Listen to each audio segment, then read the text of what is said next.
I'm Frank Garza, and welcome to Here and Abroad, a podcast that follows the U.S. men's national team and their player pool across Europe, MLS, or wherever else they play their club football.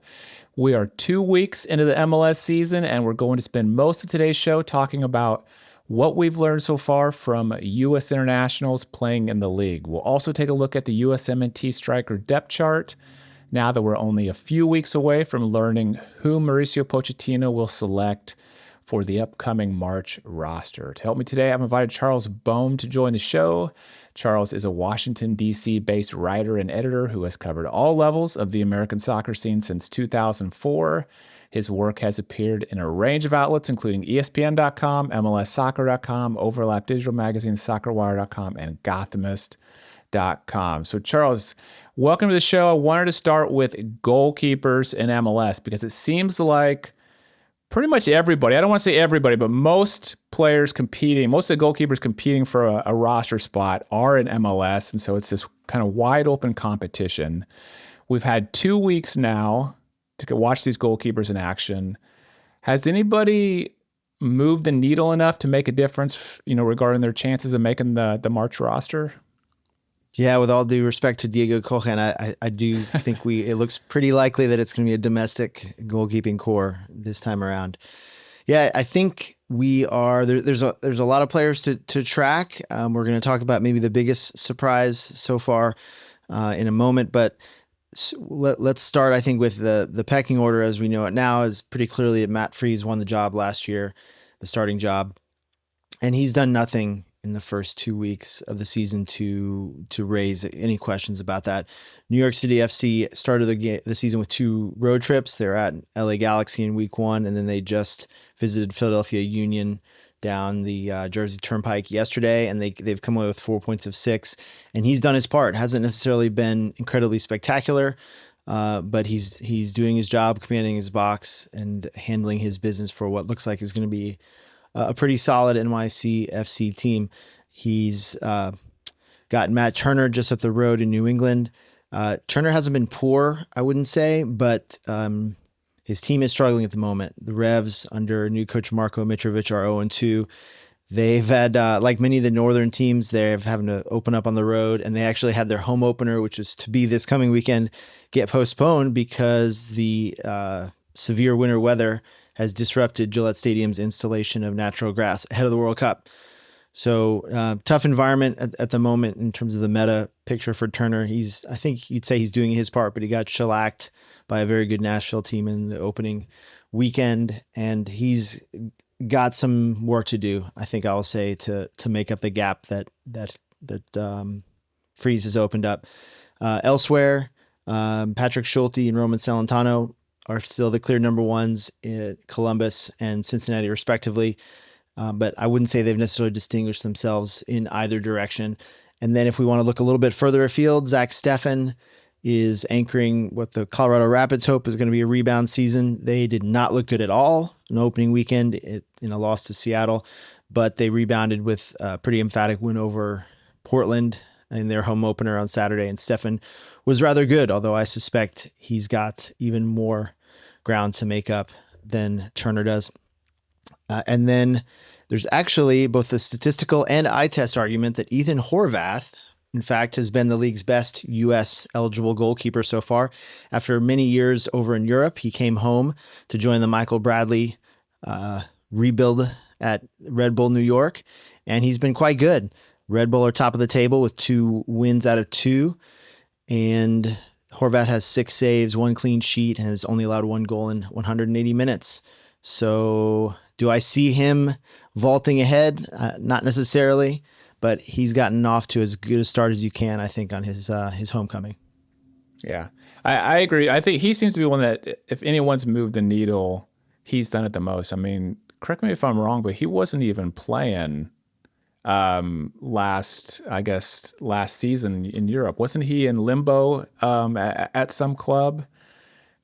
Yeah, I'd have to go back and look through. He was bouncing around the lower divisions in England a bit, and I think he's had his struggles for Yeah.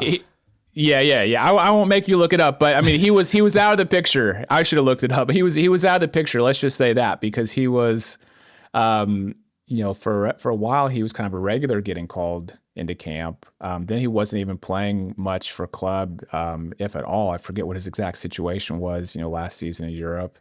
His last 4 or 5 years have featured Nottingham Forest, Luton Town on loan, Cardiff City, Sheffield Wednesday on loan, which I think informs why he made the decision to come back to the States and join up with coaching wonderkind Michael Bradley. Yeah.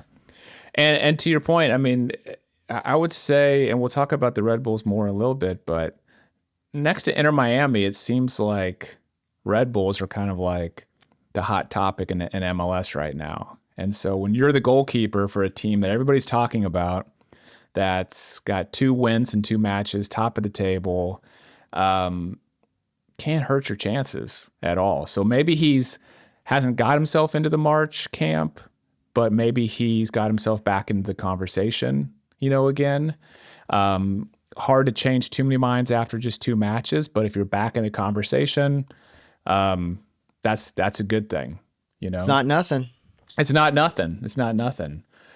For what it's worth, I don't know. A lot of people don't like, the expected goals prevented stats and whatnot. But I did look at on FOTMob goals prevented so far for the season, and Roman Celentano is the highest of all the guys you mentioned, with 1.9 goals prevented. He's second in the league.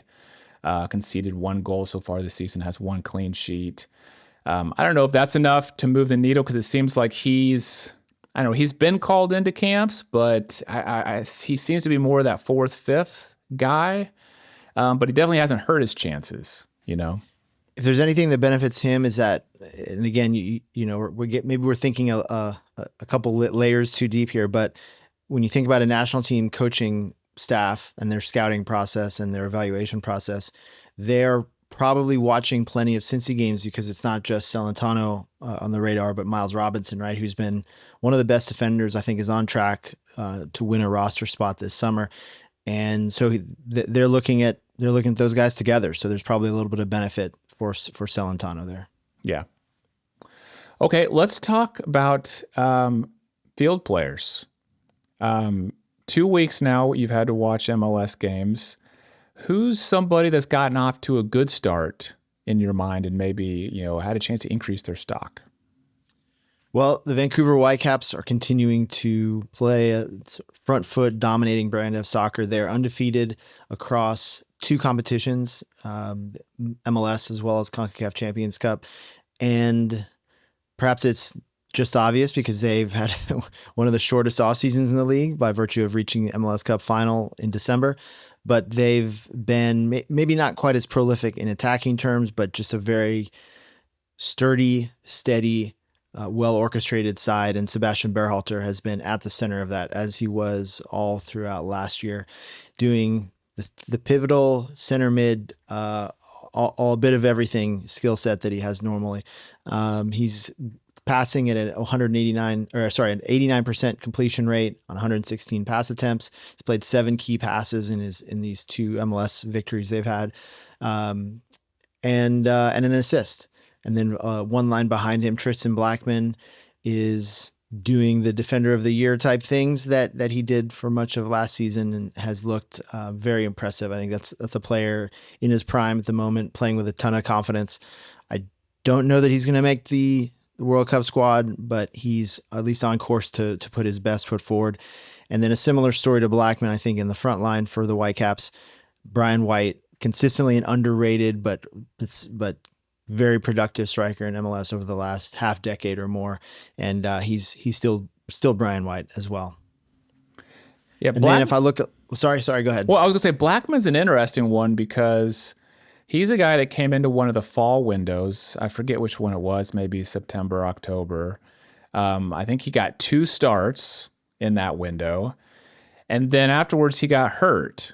And so he didn't really have the opportunity to get called back. So we don't really know how Pochettino really assessed those 2 starts. Was it good enough to where he would have been brought back in or not? And with center back still being so wide open on this U.S. men's national team, I don't see too many people given him a shot, but I really don't think we don't know how Pochettino assessed that camp that he saw him, and he could surprise some people by including him, I think. You'll have to edit this out if I completely flub this, but I'm pretty sure he was thrown to the wolves with his first start being against Korea in that sort of grisly, ugly performance in that window that the U.S. put together, and then stayed in the 11 for the victory over Japan, if I'm remembering correctly. So you could interpret that as a signal of trust or a high rating that Poch has assigned Blackman. I will say there's a couple of little moments that stick out for me. There was a moment, I think it was this past weekend, the home win over Toronto FC, where, it's just his comfort in the open field is striking to me. Again, we talk about the physical package that center backs bring in terms of pace and size and aerial ability and physicality. But it's not just that, is it, right? It's if your experience and your comfort and your fluidity within a team system gives you the complete package that allows you to make good decisions at speed and execute, again, especially in a ball dominant system that's aggressive and takes risks the way the Whitecaps often do. He is strikingly good in a lot of those situations, and I was really impressed by just watching him sort of manage space and close down runners and make up gaps and just put out fires or put out situations that don't even get to become a fire, right? And I think we just don't have much of a sample size for him at international level, and that may ultimately be the problem for Blackman. But I would really love to see a little bit more of him, and there may be some doors opening based on some less than optimal performances elsewhere in the player pool, as we'll get to in a few minutes. Yeah. I did just double check you. Yes, you were right. In September, he did start that South Korea match followed by the Japan match. So, another couple guys I had noted down was, Christian Roldan, who scored a goal, Jack McGlynn even, who had an assist in week 1, but more so because, he was injured, but now he's come back these first 2 weeks. He started for Houston. He looks like he's, fit, no issues with the injury. So just the fact that he's been able to, I think, show the coaching staff and Pochettino, who I think really likes Jack McGlynn, that, hey, I'm back, I'm healthy, don't worry about that. I'm ready to go, if you need me. He has that, and again, we spent a lot of time talking about, relatively speaking, the fringes of a roster in a tournament situation, and we talk about specialists and role players. And last summer, I remember we were talking about does Sebastian Berhalter's set piece delivery alone get him on the plane, the proverbial plane, right? He's got I think he's shown there's a little more to him than that, but he has that superpower. Jack McGlynn's superpower is the passing range, right? I wrote about him recently, and it was funny to go back through all the different flowery adjectives that people apply to Jack McGlynn's left foot. And we saw it in that week 1 comeback win over Chicago, where he starts the comeback with just a slide rule, textbook, glorious through ball to create the equalizing goal for Guilherme, their new designated player. And I think that's the kind of tape. Maybe that alone, a sexy pass like that is what gets him through. He's still got to show to me that he can cover the ground, he can do the dirty work, can do the less sexy stuff, right? Beyond that. But again, he's in a position now where he's in a team that's sort of a central midfield that's built around him. He's got a lot more quality this season than they had last season overall in the 11. So it's shaping up for him to at least make a good stab of it. Yeah. He's an interesting one because he does seem to be one of Poch's guys. I mean, he has consistently been called in up until the injury, and but it's just so competitive at his position. Just really curious to see which way Poch goes with him. Well, let's turn the table and talk about the opposite. Who's some guys that maybe needed a good start in MLS and haven't delivered, or just aren't off to a good start, period? Yeah, it's been a rough couple of days for Tim Ream, and really you can say this about the entirety of Charlotte FC's team, who just didn't show up at LA Galaxy the other night. They were soundly beaten. They gave up 3 goals in like 8 minutes or something like that in the first half, and were down 3-0 before they knew what hit them. And really never showed much signs of rallying. And Ream wasn't necessarily the problem, but he got exposed in a very prominent way that I think got people chattering a little bit on social media, because the Galaxy are a ball-playing team, but they have some really elite weapons at the winger positions with their Brazilian designated player, Gabriel Peck, and then extremely pacey Ghanaian winger, Joe Paintsel. They're super dangerous in transition. Even though Charlotte are generally a team that's conservative tactically and tend to sit deep, Ream got exposed in the open field against Peck repeatedly, and it really didn't go well for him. That led to, he got skinned on the second goal that kind of broke the game open by Peck. He was just struggling. Then his center back partner, Andrew Privet, who is a good young domestic player who I think ultimately is going to be a deserving starter at MLS level, but he had just a nightmare in this game and was pulled at halftime, I believe, and passed the ball straight to Joao Klaus for the third goal, and which was a situation where Ream was left 1v1 against an advancing attacker at the top of the box. But it did lead to the impression that maybe his defiance of Father Time and his ability to keep his body at a high level despite being deep into his 30s now, maybe there's some cracks in that foundation. So it leaves Ream with some things to prove over the next few weeks of club action, and then I'm certain he'll be called in, right? Because he's not just an entrenched starter, but he's been sort of a leader and is one of the faces of the program at the moment. So I'm sure we'll see him in March. And unless things change dramatically in terms of Charlotte's performances, he'll have some things to prove against those elite opponents in Belgium and Portugal. Yeah, he's a guy that's captained the U.S. men's national team for a significant number of matches since Pochettino has arrived. And so, yeah, I think you're right. He'll get called in pretty much no matter what, but that'll give Poch and the coaching staff a chance to see if he's starting to lose the battle against, Father Time. And this center back position, I mean, it's just, it could go so many different ways. I mean, he seems to be so firmly in, but there just seems to be a lot of parity at that position. And I could see some guys coming in and some guys falling off at the last minute, which we got a long ways to go. But that's just one of those positions where I think it's just still so wide open for two or three of those, the players at that position. And there's tactical wrinkles to this also, right? Because whether you consider it a 4-2-3-1 or a 3-4-2-1, depending on in or out of possession, we know that Chris Richards, I think, is going to be the founding capstone sort of of the back line. But then if you have a sort of de facto 3 center back setup, does that give enough cover for Ream at that left corner? Or does Poch want to unleash the wing back and someone like Arston, or maybe even Serginho Dest or Anthony Robinson, and then maybe dial up the responsibilities for that aforementioned open field defending for Ream? And so again, I'm not at all convinced that Poch is going to want to do the extra work of re-examining his priors over the next couple months. You would hope that he would, right? But if he does, these are questions to ponder. And then another side note on Charlotte, Luca De La Torre is one I have him as a bubble player in the U.S. midfield, despite him, I think, having a fairly rare skill set within the player pool and experience from past experience with the program.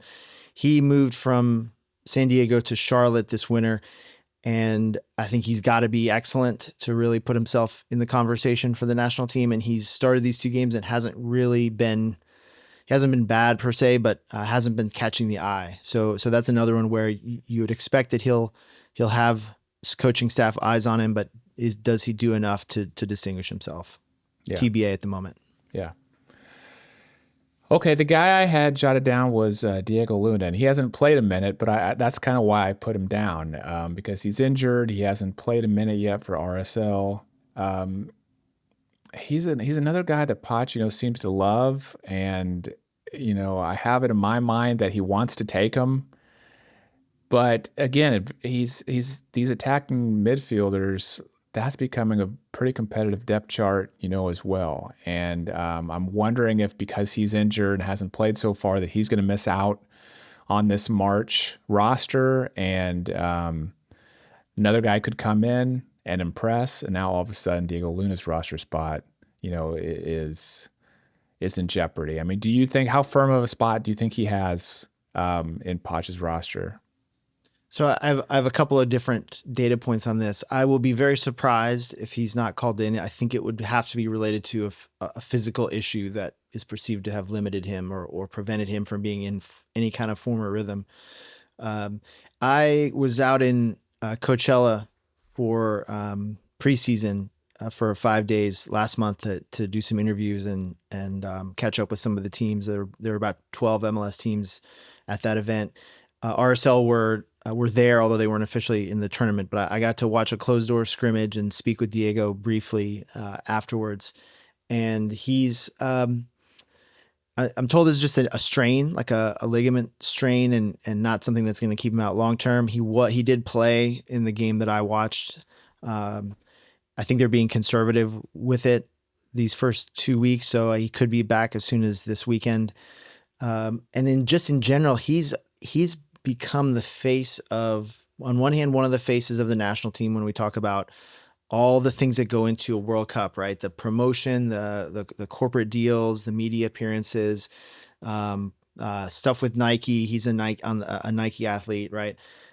He was mentioning to me, he's getting a little less sleep these days because he's getting pulled in multiple directions by this kind of stuff. He's also the face of MLS in a lot of ways, right? If you look at MLS wants to celebrate their domestic players who are taking part in the World Cup, and he's at the top of that list. So of course we wouldn't put it past any coach, but especially Mauricio Pochettino to drop a player, even if they've been included on all these non-footballing or off-field activities, right? But this is part of the business and this is part of the game. And so I think it's going to take an awful lot for Diego Luna to not be on the plane.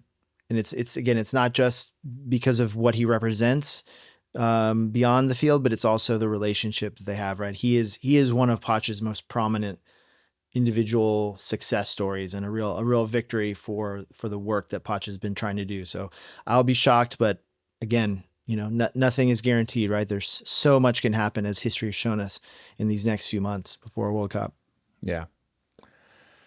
Yeah, I think you're right. I mean, he does seem to be the poster boy for Poch's kind of turnaround with the mentality, and culture of the team. And I'm a big fan, so I'm personally, cheering for the guy and hoping he's going to make it in there. Okay, let's switch over to talk about some young MLS players. I know you're always following young MLS players, in the league. I see you putting stuff out on social media about that. And, obviously everybody's talking about the Red Bulls this year and Michael Bradley, and he's starting 3 teenagers, and they're not only playing, but they're producing. I think, isn't Julian Hall leading the Golden Boot race, right now, or he's right up there. Co-leader, 3 goals in 2 games. Red Bulls are top of the table, 2 wins in 2 matches, But it's got me thinking about the impact this could have on the rest of the league, specifically Kevin Sullivan, because he's the teenager I think I was keeping the closest eye on, and he's the one I was expecting to do more of these things, up front. And I'm wondering, do you think that with the success that Bradley's having, given the teenagers at Red Bulls a chance, is Philadelphia likely to maybe give Sullivan more chances? Are there other teams that have young players that could be inspired to give him more chances? What do you think there? Yeah, it's a great topic, and I love this. I dork out over this stuff for sure, because for several years I did a weekly rundown of top young players week to week in MLS, and there's a few factors here. So you have to remember, one, Red Bulls and Philly are in fundamentally different places coming into the season, right? The Red Bulls had kind of they had an underdog run, but a successful team with built around veterans and established players. Reached MLS Cup Final 2024. They fell off badly last year to the point that they decided they needed a reset in terms of personnel and even a little bit of the culture as well. So between Michael Bradley coming in, and Julian de Guzman is his boss, is the sporting director. They've got one of the youngest brain trusts in terms of technical staff in the league. Michael had arrived at the halfway through the MLS Next Pro season last year and took over that second team and took them to the championship, the reserve league championship. And so it was a limited size, but he clearly made a really profound impression on the decision makers at Red Bull. And this goes all the way up to Red Bull Global with Jurgen Klopp, running the show from Germany.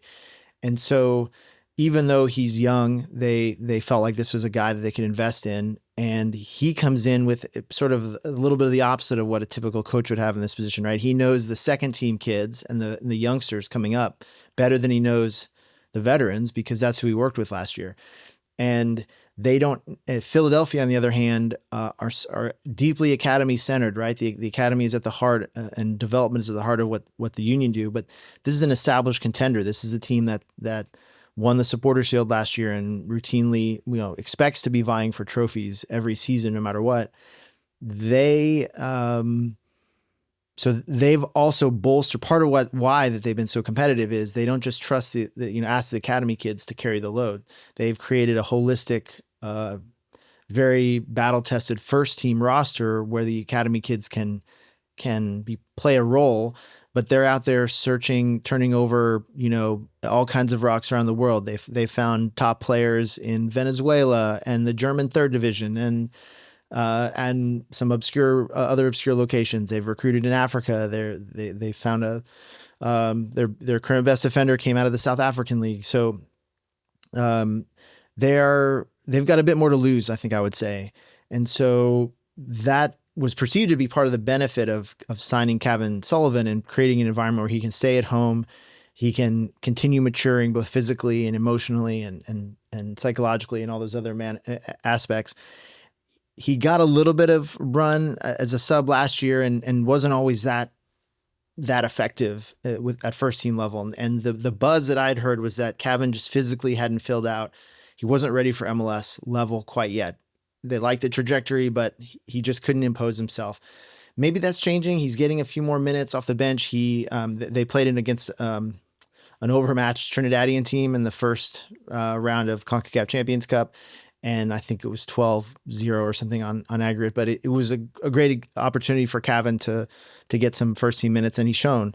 So I think the question is, at what point do they risk what they've built or what they would perceive as risking, right? Or taking a calculated gamble to bring up some of these kids versus like, hey, look at how many players we've sold. Look how many trophies we've won. Here's what we've done.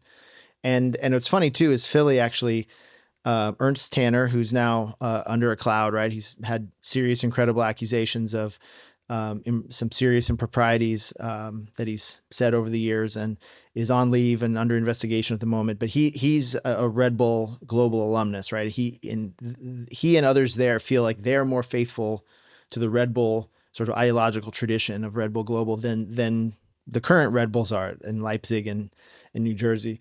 So it's just an interesting difference in context, right? And a lot of people are watching what Bradley is doing at RBNY at the moment. But the conventional wisdom coming into the season was that this was not a contender. This was just not enough talent on this roster to really make noise. So 2 games is a limited sample size. I'm certainly impressed because if you watch them play, they are fun, they're effective, they're aggressive. We haven't even talked about Justin Che, but he's another American kid that Bradley brought home and is investing faith in, is doing this hybrid center back type thing. I mean, go watch them. And especially if you're coming at MLS from a national team perspective, I think we're seeing something that could be special taking place at RBNY at the moment. We could be looking at a future national team coach, even, I dare say. And I'm so fascinated to see if he can extend this and prolong this competitiveness, because so far they've surpassed all expectations. And I certainly hope it continues, because Bradley's made clear, he said the other day, look, these guys have proven from day one, these teenagers, that they need to be on the field. And it's not just that they're earning their spots. They're the best players on the field in these first two games. Yeah. I mean, to your point, I would never watch a random Red Bulls match, but I found myself on Saturday afternoon watching them, and they are a fun team to watch. Justin, Che was the one that he caught my eye. He was just all over the place, in that match. I was really, really impressed with him. I'm glad you mentioned him.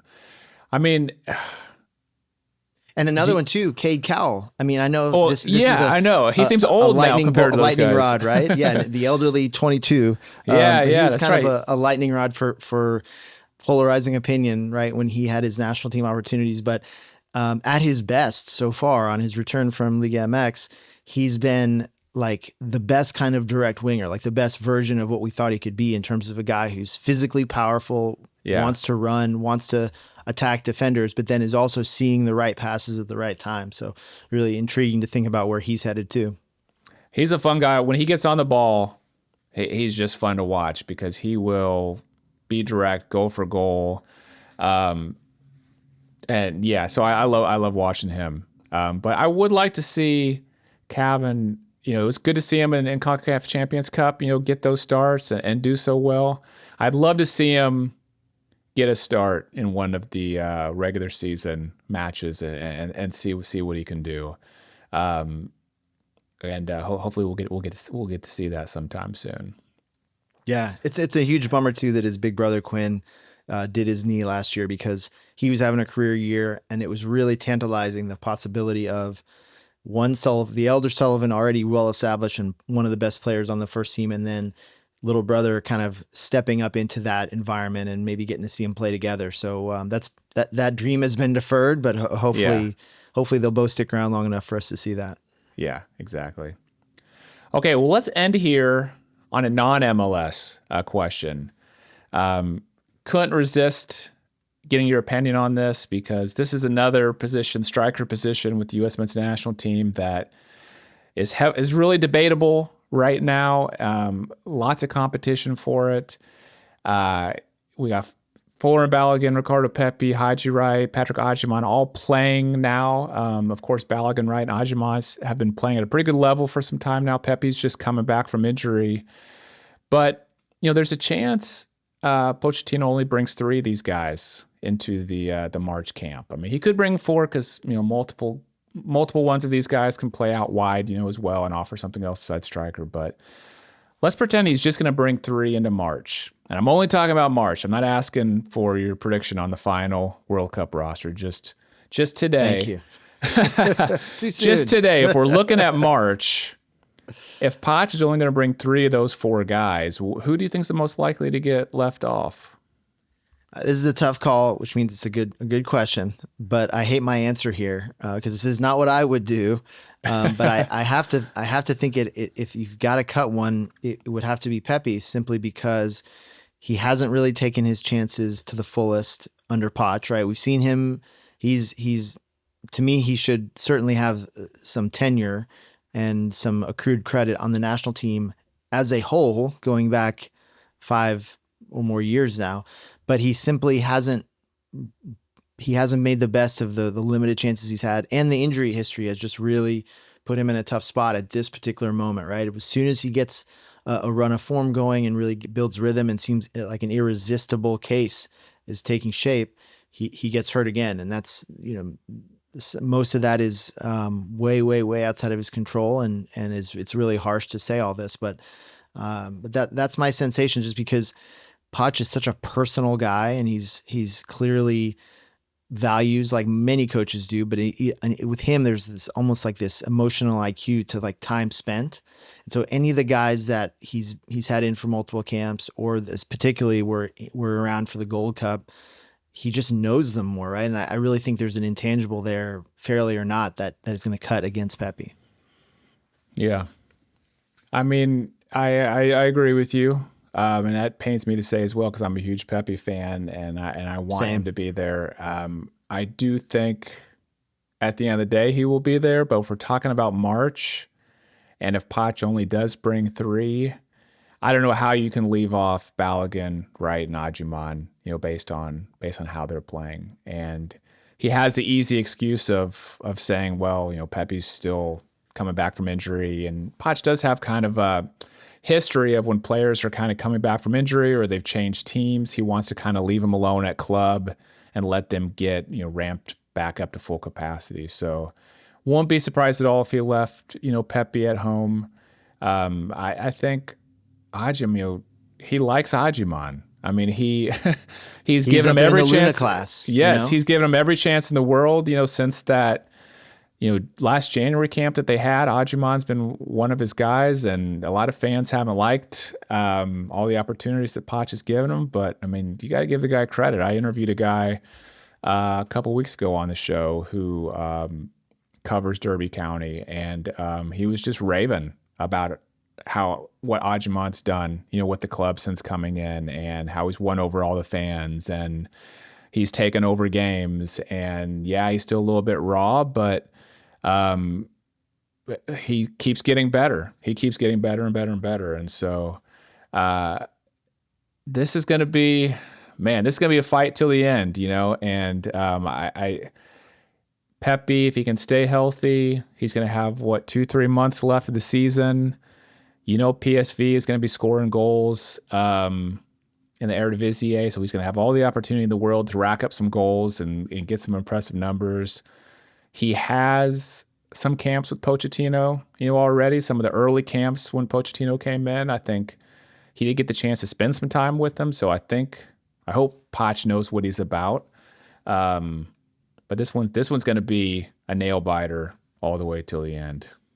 And listen, in the unlikely event you're listening, Mauricio, like Pepe's your type of dude. Okay, this is a self-made man who rose out of dusty El Paso, chased his dream, and is still going. I mean, I know I'm biased here. I've written about Pepe. I covered his rise at FC Dallas, and I think he's just the kind of kid you want in the foxhole with you. And I will admit I'm also influenced by the cruel way he got snubbed in the last cycle, right? Mm-hmm. And I think if there's ever a time to bring 4, this is when you do it, right? These are the type of questions you want to be answering in March before a World Cup, and I hope he does. And again, the Aguiman conversation taps into what we were speaking on earlier with McGlynn and Berhalter. It's super intriguing to think about having extra clubs in the bag and specialists for this and that. But at some point, if you take, I think of Aguiman as a specialist, right? This is your battering ram, your blunt force instrument for playing direct and winning things up top. But at some point, if you take so many specialists that you're maybe you wind up short on soccer players, right? So it's some tough decisions ahead for all parties. Yeah, it is. Well, we're only about 2 weeks away from seeing that roster from Pochettino, and so we won't have to wait very much longer. All right, Charles, where are you sending, for people who want to follow your work, where are you sending people these days? Yeah, I'm social media-wise, I'm on Instagram, but and I still have a ghost account, I guess, an only lightly checked, but inactive account essentially in terms of posting on Twitter. But I'm spending most of my time on Blue Sky. I found it to be a much less insane environment to be doing work and posting stuff on it these days. So find me on Blue Sky. What am I? I think I'm at cboehm.bsky.social. And then most of my work, but not exclusively, but the lion's share of my writing is on MLSsoccer.com these days. And I think I may have a few other things here and there for other outlets over the next few months in the World Cup. But Blue Sky is always a good spot to start. All right. Well, I will make sure and put links to your Blue Sky account and your work over at MLSsoccer.com. Thanks so much for coming on the show today. Frank, always a pleasure to chop it up. Thanks for having me. And thanks to everyone for listening to Here and Abroad. If you enjoyed the episode, please do me a huge favor and hit that subscribe button if you're watching on YouTube, or that follow button if you're listening on Apple Podcasts, Spotify, or somewhere else. Thank you so much. I'm Frank Garza. You can follow me on X at FrankGarza007, and I'll be back next week with a new episode.